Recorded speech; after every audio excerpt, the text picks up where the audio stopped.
Education minister, ఆయనకి ఎట్లయినా చదువు రాదు, మీ బాధ వారికి అర్థం కాదు. మీకు ఒకటే మాట, ఒక సోదరునికి ఒక మాట ఏం చెప్తున్నా అంటే, మన ఇంట్లో ఒక వారం తర్వాత దొంగలు పడతారంటే ఏం చేస్తాం మనం? ఒక 10 మందిని తీసుకొచ్చి తంతాం, అంతేనా?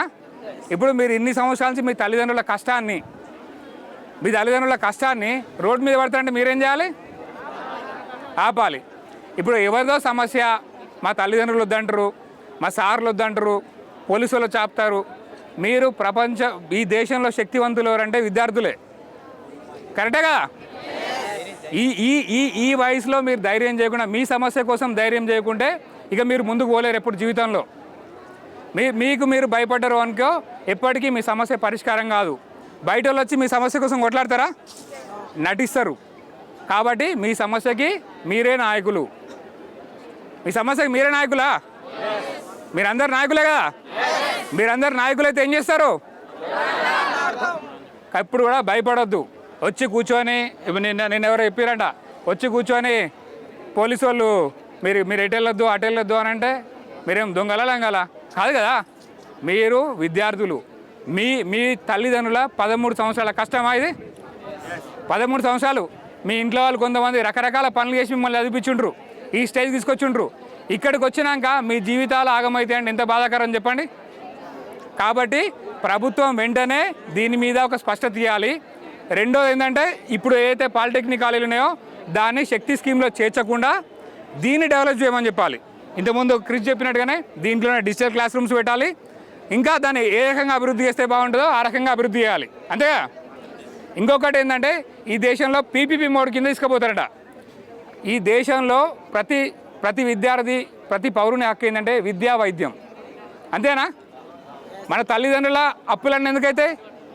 మన చదువు కోసం మన తల్లిదండ్రులు త్యాగం చేస్తారు, మన తల్లిదండ్రుల వైద్యం కోసం అప్పులైతే, అంతేనా?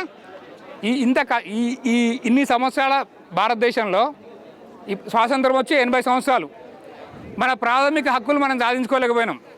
సాధించారా? డబ్బులు లేకుండా నాణ్యమైన విద్య దొరకలేదు, నాణ్యమైన వైద్యం దొరకలేదు.